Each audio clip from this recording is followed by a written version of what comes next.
Shalom, apa kabar semuanya? Saya harap semuanya dalam keadaan yang baik ya.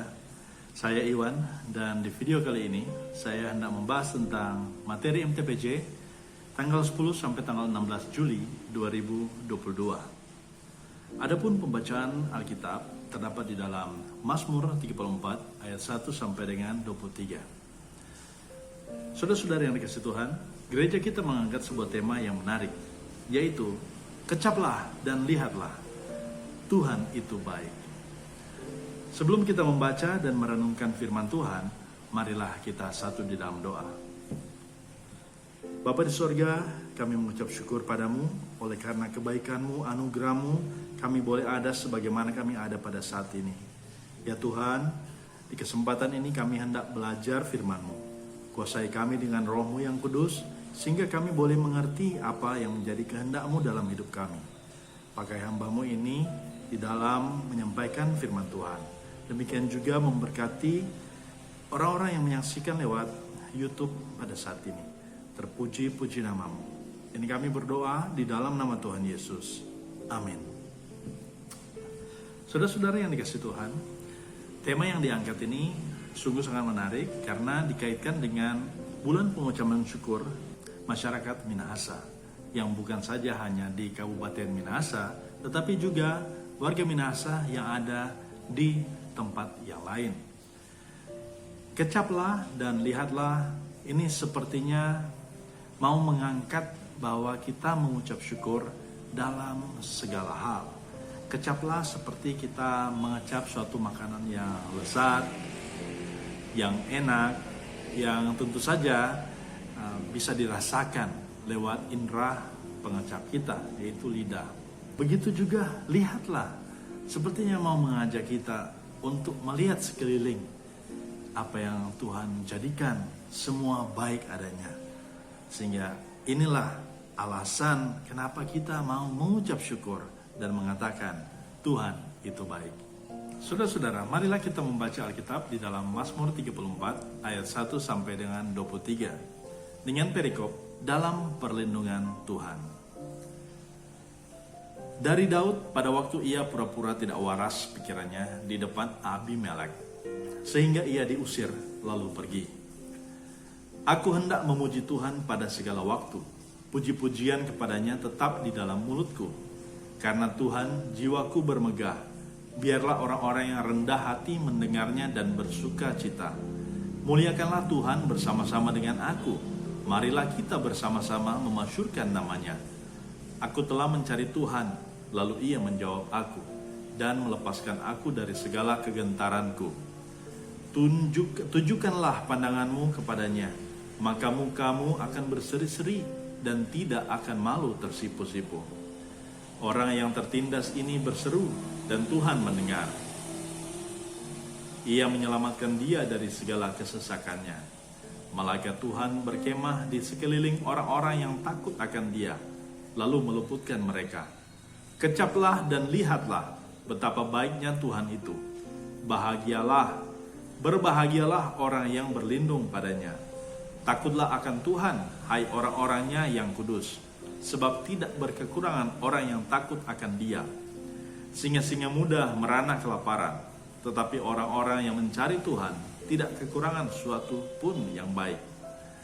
Marilah anak-anak, dengarkanlah aku. Takut akan Tuhan akan kuajarkan kepadamu. Siapakah orang yang menyukai hidup, yang menginginkan umur panjang untuk menikmati yang baik? Jagalah lidahmu terhadap yang jahat, dan bibirmu terhadap ucapan-ucapan yang menipu. Jauhilah yang jahat, dan lakukanlah yang baik. Carilah perdamaian, dan berusahalah mendapatkannya. Mata Tuhan tertuju kepada orang-orang benar, dan telinganya kepada teriak mereka minta tolong. Wajah Tuhan menentang orang-orang yang berbuat jahat, untuk melenyapkan ingatan kepada mereka dari muka bumi. Apabila orang-orang benar itu berseru-seru, maka Tuhan mendengar dan melepaskan mereka dari segala kesesakannya. Tuhan itu dekat kepada orang-orang yang patah hati, dan ia menyelamatkan orang-orang yang remuk jiwanya. Kemalangan orang benar banyak, tetapi Tuhan melepaskan dia dari semuanya itu. Ia melindungi segala tulangnya, tidak satupun yang patah. Kemalangan akan mematikan orang fasik, dan siapa yang membenci orang benar akan menanggung hukumannya. Siapa yang membenci orang benar akan menanggung hukuman. Tuhan membebaskan jiwa hamba-hambanya, dan semua orang yang berlindung padanya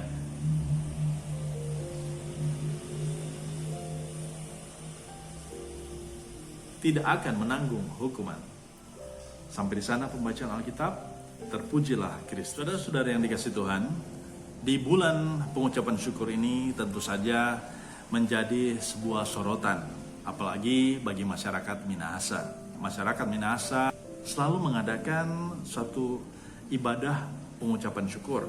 Apakah karena hari ulang tahun, atau karena hari ulang tahun perkawinan, atau anaknya lulus dari sekolah, atau apapun itu. Orang Minahasa, terlebih masyarakat Kristiani, selalu mengadakan ibadah syukur.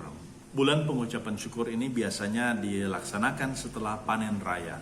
Pengucapan syukur ini adalah ungkapan syukur yang kita naikkan kepada Tuhan. Ya, persembahan yang kita bawa, apakah hasil panen ataupun hasil dari penjualan dari hasil panen itu, kita bawa ke gereja. Di dalam peribadatan kita menaikkan syukur kita sebagai persembahan kepada Tuhan. Namun saudara-saudara, di dalam pelaksanaannya seringkali orang-orang yang mengadakan pengucapan syukur ini justru mulai kehilangan maknanya.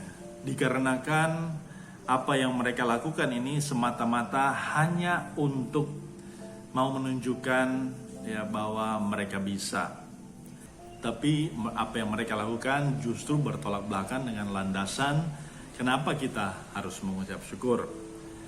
Yaitu mereka melakukan dengan menitik beratkan pada pesta pora.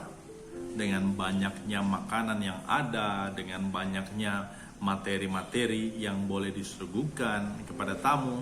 Ya. Jadi pengucapan syukur ini mulai bergeser dari makna yang sesungguhnya, yaitu memuliakan Tuhan, mengucap syukur pada Tuhan. Dan sekarang ini sudah banyak orang yang melakukannya hanya demi gengsi semata. Ini dapat kita lihat dengan adanya berita-berita tentang pengucapan syukur. Betapa tidak pengucapan syukur di daerah-daerah Minahasa yang ada, baik di selatan, di utara, di tengah, ataupun di mana saja kita melaksanakan pengucapan syukur, maka yang disoroti justru adalah persiapan-persiapan secara materi. Kita tidak mengatakan untuk menghentikan pengucapan syukur ini, tidak. Tetapi marilah kita balik kepada makna yang sesungguhnya, yaitu kepada siapa kita mengucap syukur.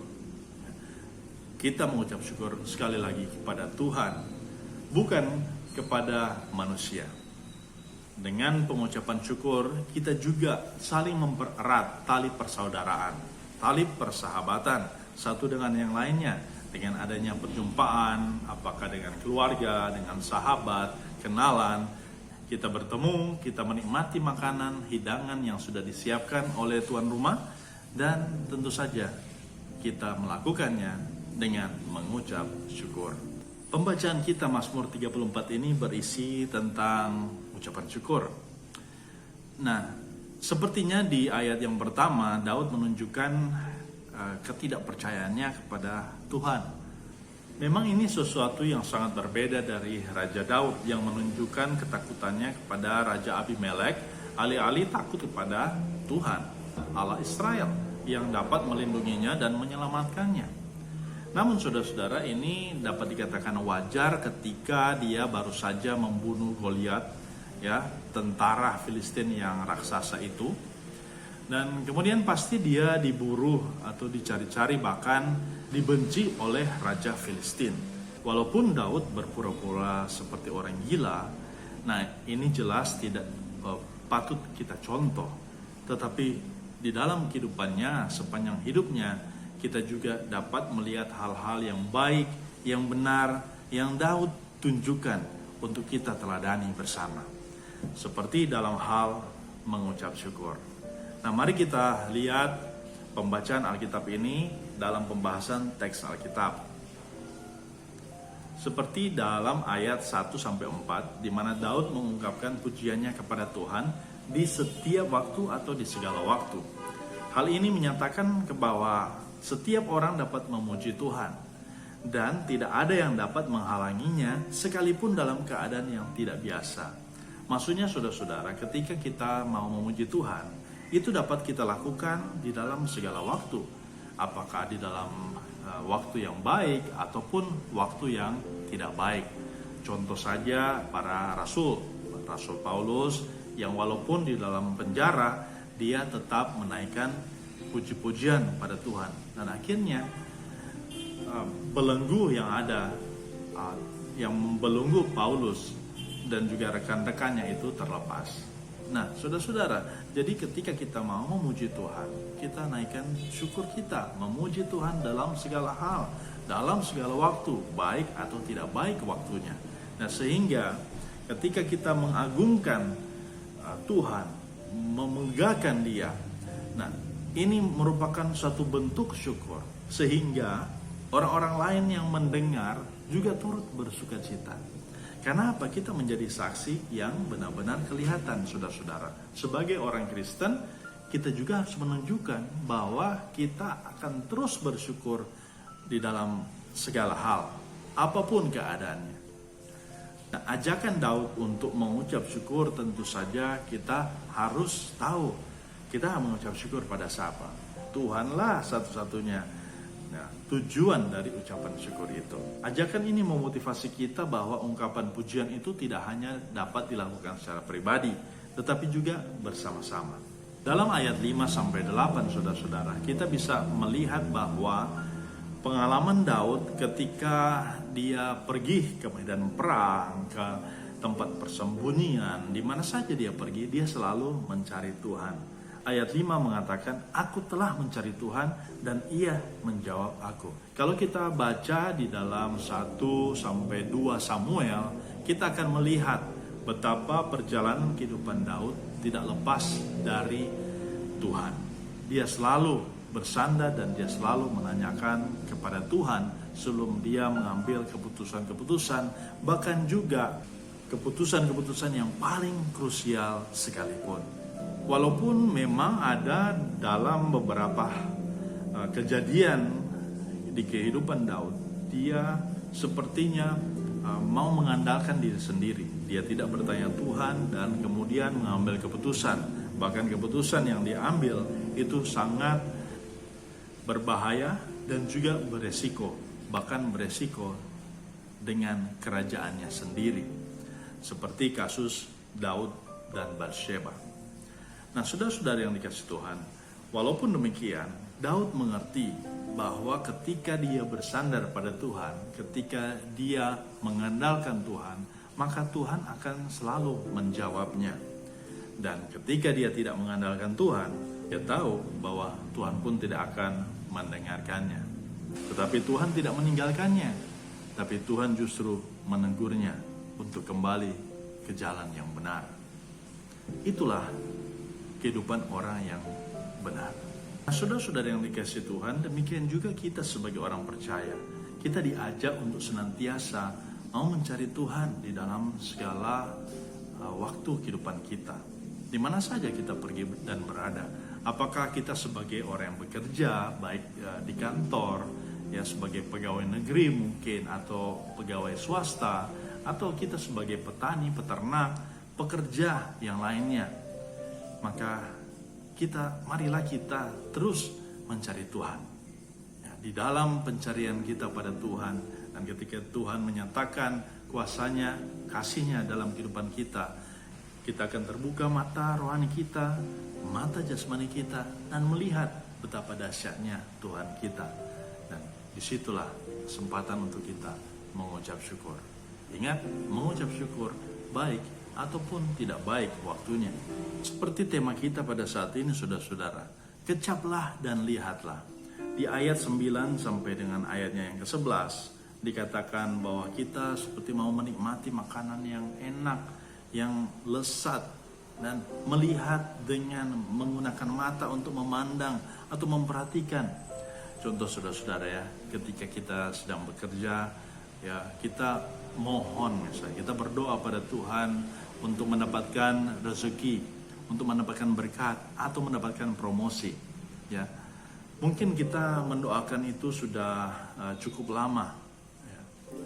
Dan ketika kita diberikan jabatan itu, promosi itu, kadang-kala kita lupa bahwa ini sebenarnya yang kita minta, dan kita lupa mengucap syukur.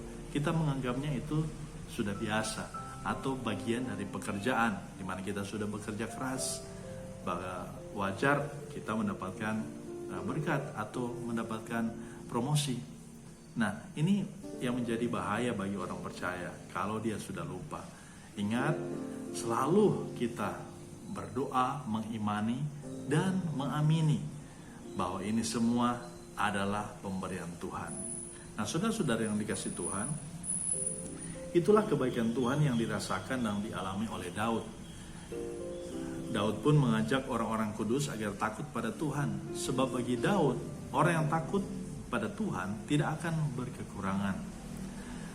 Nah, kadang-kala kita sebagai orang percaya, kita sering juga khawatir ya. Khawatir tentang makanan, khawatir tentang pekerjaan, khawatir tentang jodoh kita, mungkin bagi yang pemuda ya, atau kekhawatiran-kekhawatiran yang lain. Nah, saudara-saudara yang dikasih Tuhan, seperti di dalam pembacaan Alkitab kita, ayatnya yang ke-11 dikatakan bagian B, tetapi orang-orang yang mencari Tuhan tidak kekurangan sesuatu pun yang baik. Nah, mari kita amini itu, kita imani itu, sehingga di dalam perjalanan kehidupan kita sebagai orang percaya, kita pun senantiasa mau mengucap syukur, dan kita tentu saja melakukan hal-hal yang baik yang berlandaskan kepada firman Tuhan. Nah, kita tahu bersama bahwa ketika kita melakukan perbuatan-perbuatan baik, ini bukan karena kita mau menyogok Tuhan agar supaya Dia memberkati kita, apalagi memberikan kita keselamatan.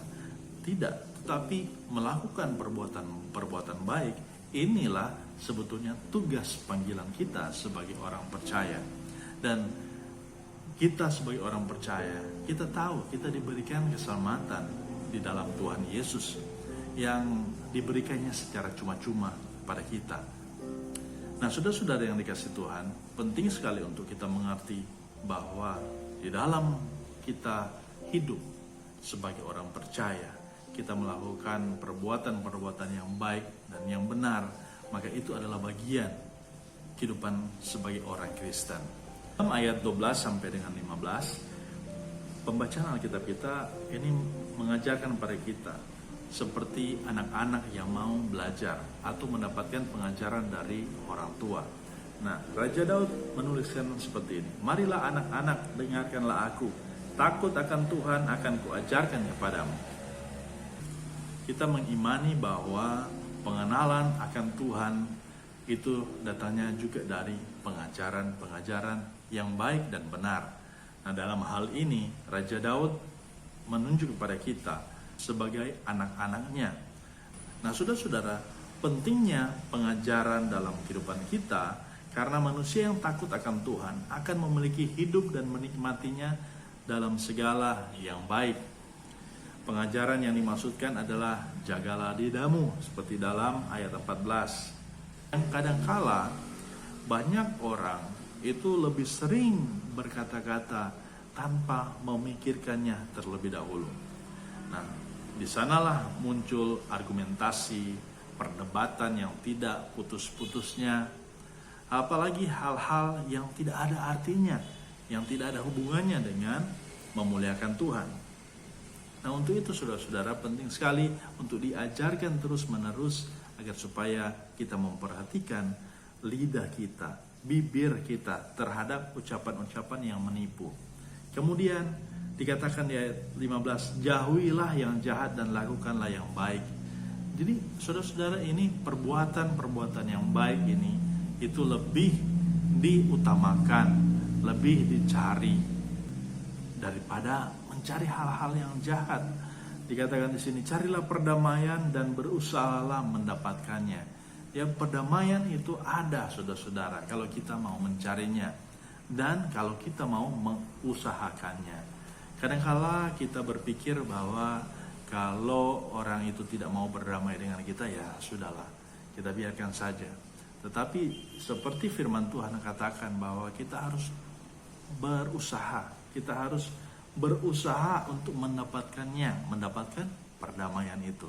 Nah, jadi saudara-saudara yang dikasihi Tuhan, kita sebagai orang percaya juga kita diajak untuk menjadi orang-orang yang suka damai, ya, sehingga menunjukkan karakter kita sebagai orang Kristen.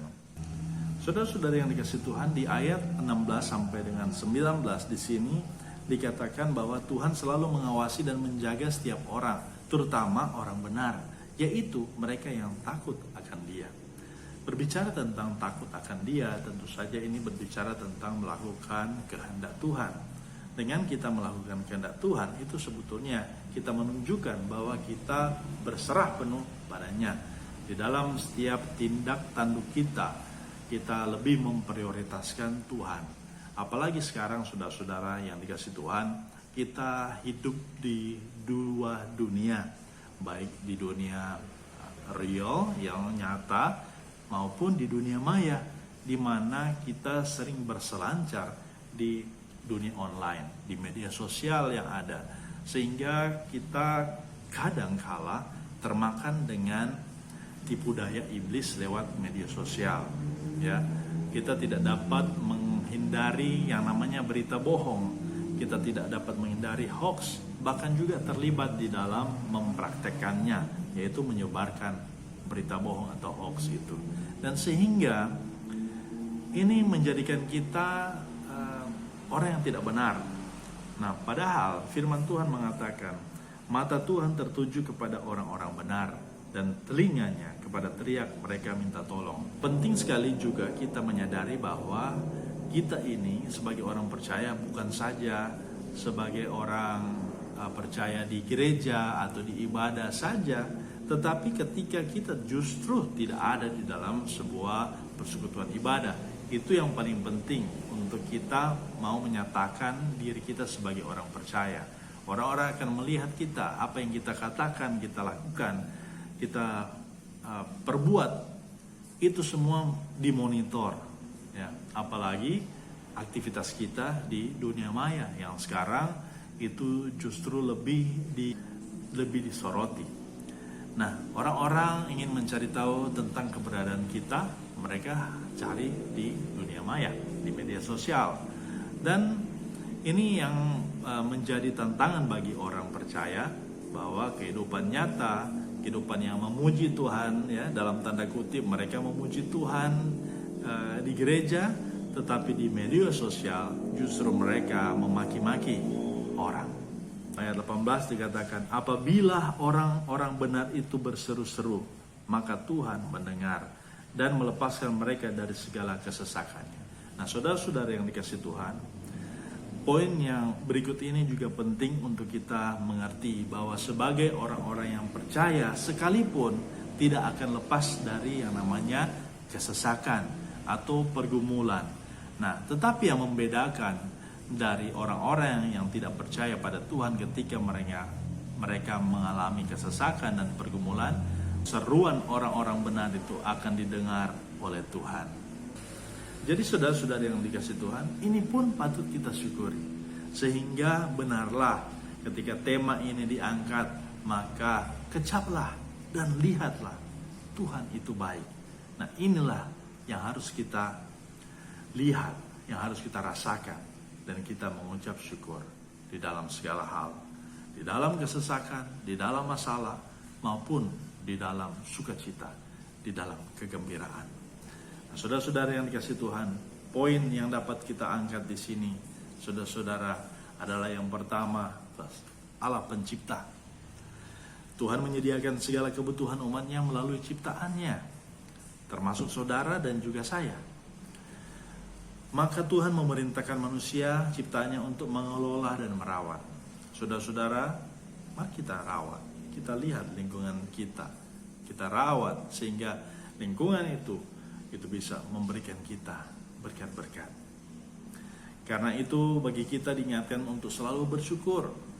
Betapapun sulitnya hidup ini, mengalami kesusahan dan kesulitan, apapun itu, kita tetap terus bersyukur.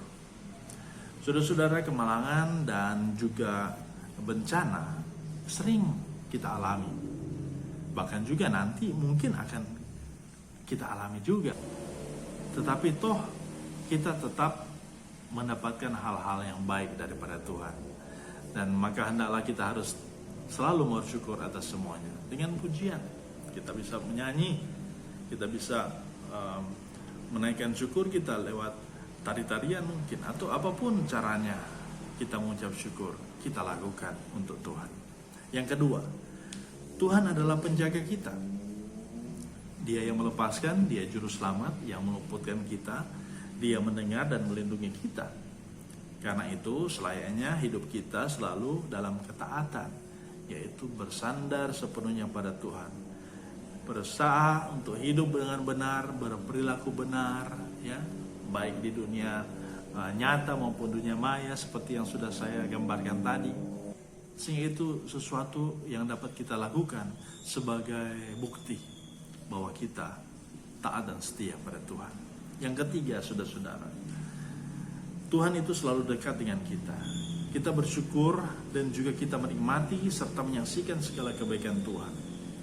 Tuhan selalu dekat dengan kita. Bahkan Dia hanya sejauh doa. Yang keempat, yang terakhir, saudara-saudara, dalam rangka penghayatan ibadah pengucapan syukur, haruslah kita ingat bahwa mengucap syukur bukan semata-mata karena kita berhasil, apakah dalam usaha atau pekerjaan kita, tetapi kita mengucap syukur oleh karena Tuhanlah yang sudah menyediakan segalanya, yang sudah memberkati kita. Selain kita mengucap syukur, kita juga jangan kita mengabaikan orang-orang di sekitar kita.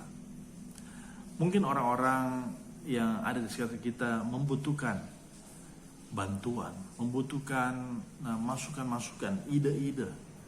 Kita mempunyai tanggung jawab sosial kepada mereka yang membutuhkan, baik di dalam hal pendidikan, di dalam hal ekonomi, dalam hal apapun itu. Ketika kita mengucap syukur, maka hal-hal ini jugalah yang menjadi bagian dari syukur kita. Sebagaimana firman Tuhan di dalam Galatia 6 ayat 2, bertolong-tolonglah menanggung bebanmu, demikianlah kamu memenuhi hukum Kristus. Saudara-saudara, kiranya firman Tuhan saat ini menguatkan kita, memampukan kita untuk senantiasa selalu bersyukur. Amin. Saudara-saudara, jika saudara-saudara menyukai video ini, jangan lupa untuk like dan juga subscribe, bahkan bisa share ke media sosial Anda ya. Dan sampai jumpa di video-video yang lainnya. Bye.